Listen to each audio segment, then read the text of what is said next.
yourself so far in Pittsburgh? Having a good time? Yes? Great. So, going back. So, as you can hear my accent, and Gene also said, I'm a local from North Carolina. But no, he spoiled a little bit. Yes, I'm from Germany, as you can see, and as you can hear, and I represent the district of 7720 as a board actor, and it's a huge honor to be here and standing in front of you guys. I came, as you can hear my accent, I'm from Germany, and before we go into the story, I want to talk about elevating mental health awareness through Rotary leadership. This is our whole progress and our whole mission as road actors right now. But before we go into the story, I did a Rotary exchange program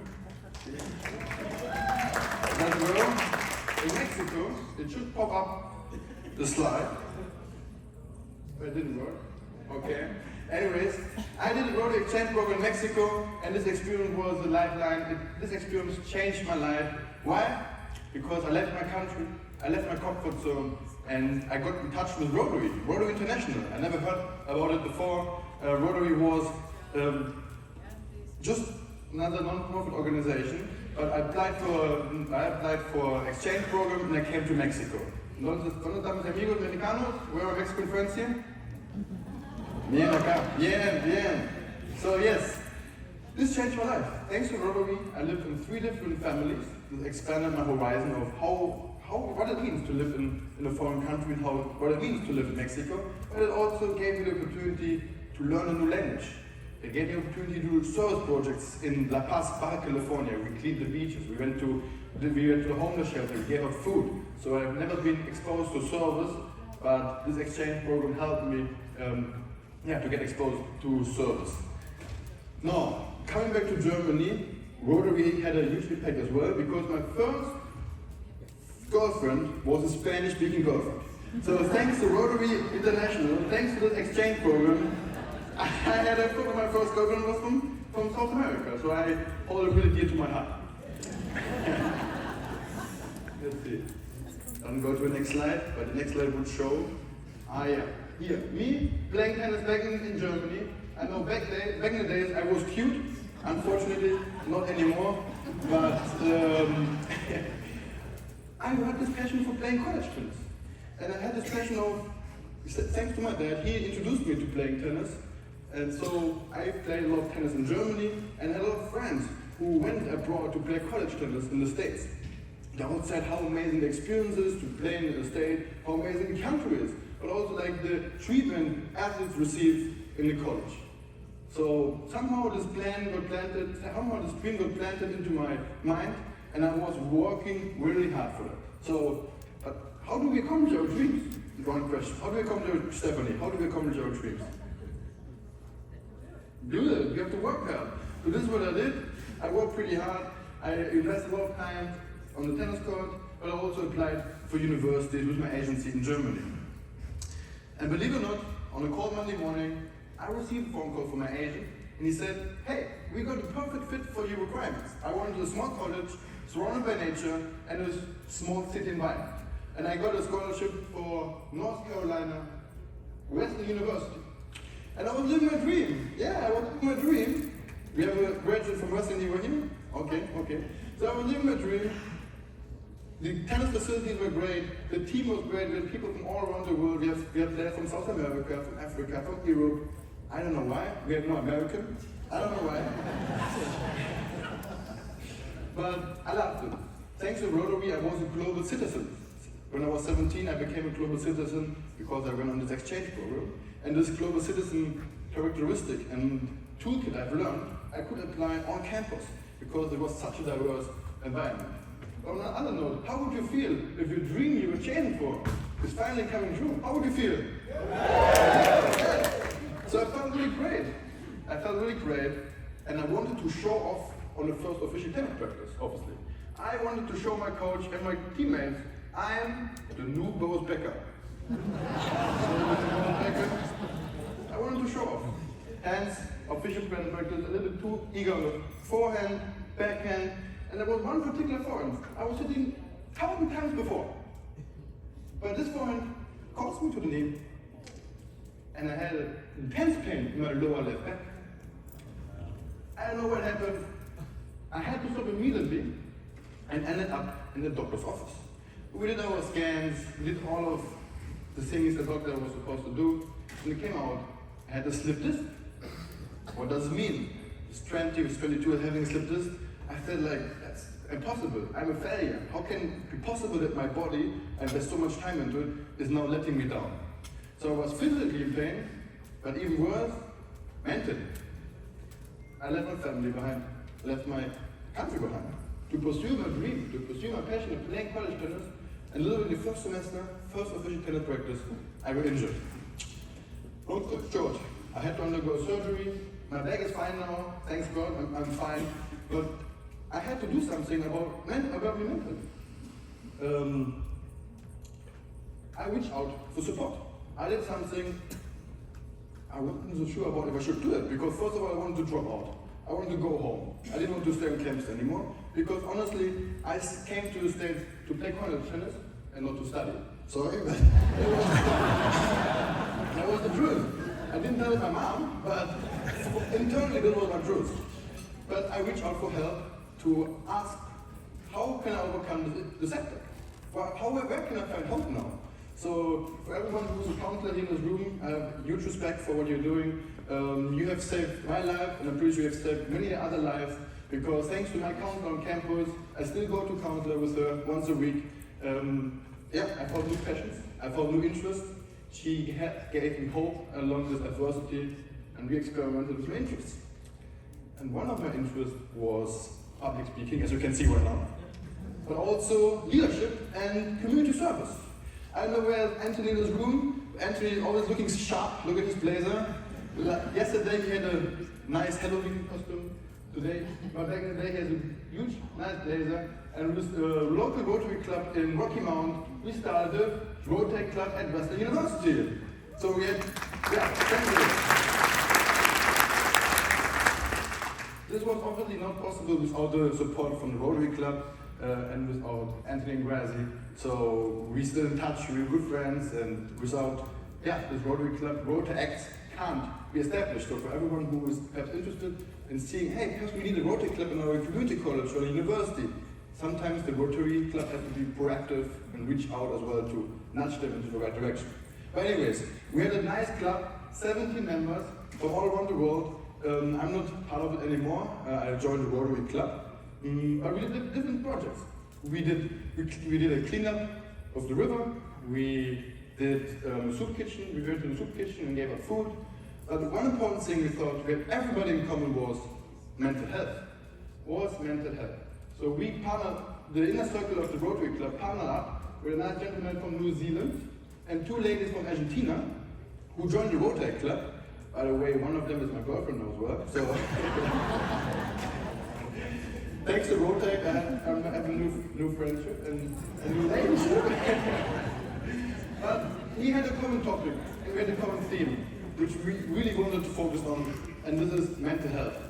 Mental health. So we created a resource, first for our Rotary Club, which focuses on journaling. Going on an inner journey journal, because I had to go on an inner journey journal, because this injury and the setback made me think about what do I do with my life.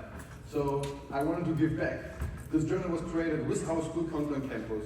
And I wanted to think, what is a good way to give back to our campus? So everybody is facing adversities, everybody has to especially transition from high school into university, or coming from a different country to the United States. So more like a transition tour. So we partnered up as a Rotary and came up with this resource. And we're going a little bit into the research. It's structured, 40 days. Why? How long does it take to create a habit? 30 days, it takes 30 days. But we wanted to give them like an extra 2 weeks of really keeping and staying with the habit of journaling. There's science behind it.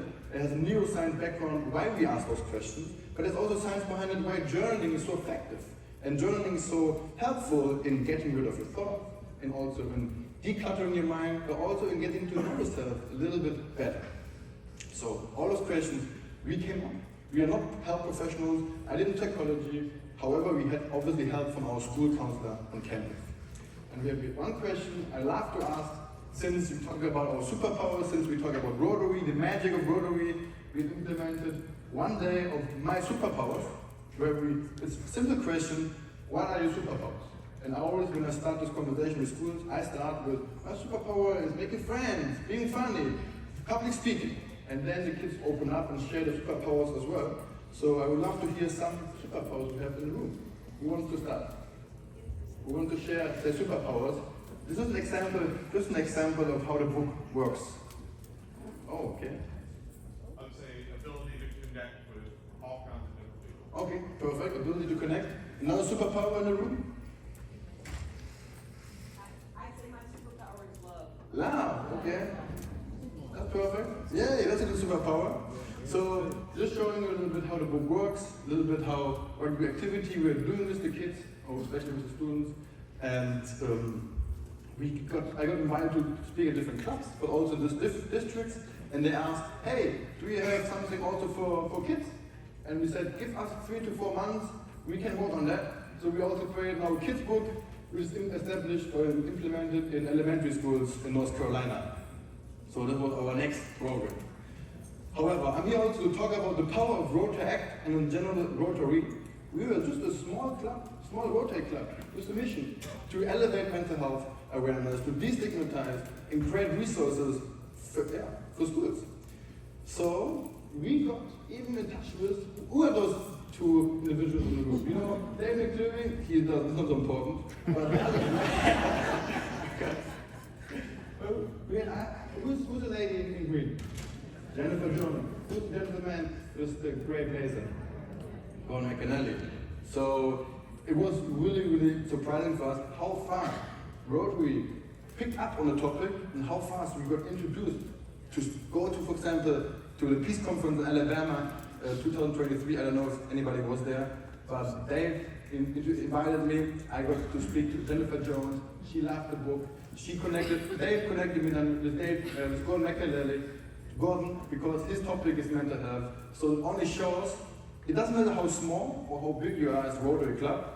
Rotary International pays attention to what you're doing. If you have a mission, if you have a vision, and if you really have a passion, you are standing behind, Rotary is there to support you. And I've seen it from our experiences, and I just want to show how powerful Rotary can be. So I think we should give ourselves a round of applause.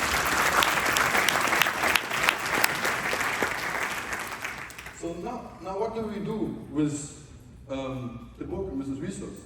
As Jean said, we are implemented this resource in schools across the country, but mainly we're working with schools in our area in North Carolina. So we go into schools, we have facilitations where we talk to the kids, to the students, we have an open discussion about the days in the book, we have open discussion about mental health, we have open discussions, and the most important thing what I've seen over the last 2 years is you have to be vulnerable if you want the students to be open up. So I always share a little bit about my story, about my depression, and then the kids open up, they laugh talking about it. It just depends how you create the environment, and we have a safe and loving environment with the students. So this is some classrooms in North Carolina where we have a lot of fun with the students and having deep conversations about mental health. Another honoring experience was that our Rotary Club got awarded as Educational Program of the Year. So this resource we have created got awarded as Educational Program of the Year, which was pretty surprising since, once again, we are not counselors, we're not psychologists, we just started something, I started something out of my own experience, and then I got help from other Rotaractors to get this program done. Of course we had the help from our school counselor, but it was an honoring experience for us since we are not in this field of psychology. Now you might ask, what are we doing and where are we involved? We are literally working on pushing this research into schools for over the last 2 years, and those are some of the organizations who have implemented the book and our resource. And I don't know who gave the speech yesterday or 2 days ago, but the first yes was from North Carolina Wesleyan University. They gave us the trust to pilot this process and this program into their school. So I have a deep connection to North Carolina, obviously. And then from there on, it was consistency, it was Rotary introducing us to the right people. For example, now we are working with a school county in Nash. It's a part of North Carolina, where we, fortunately enough, knew the superintendent. He's a Rotarian. once he saw this resource, he said, we need that, we love that.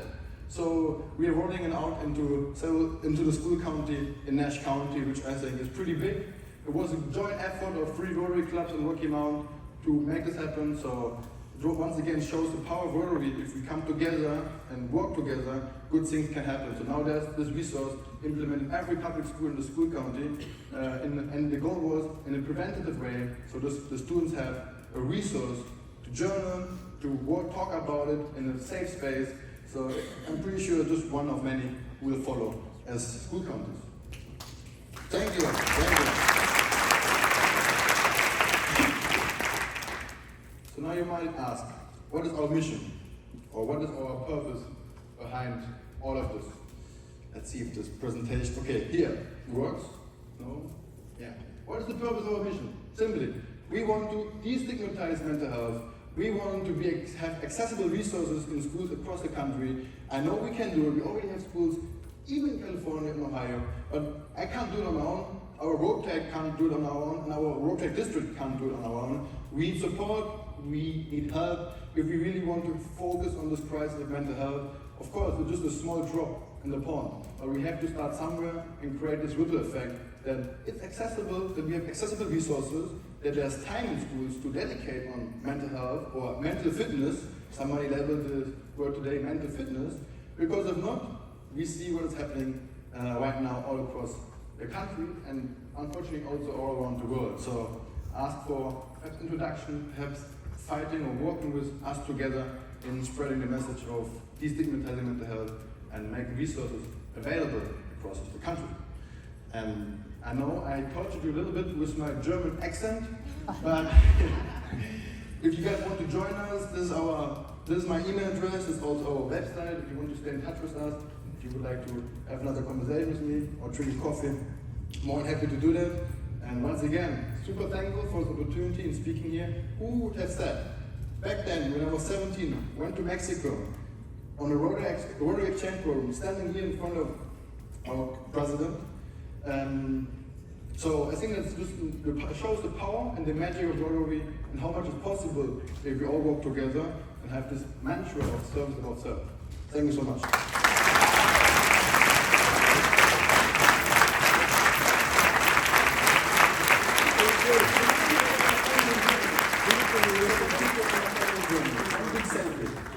One big selfie.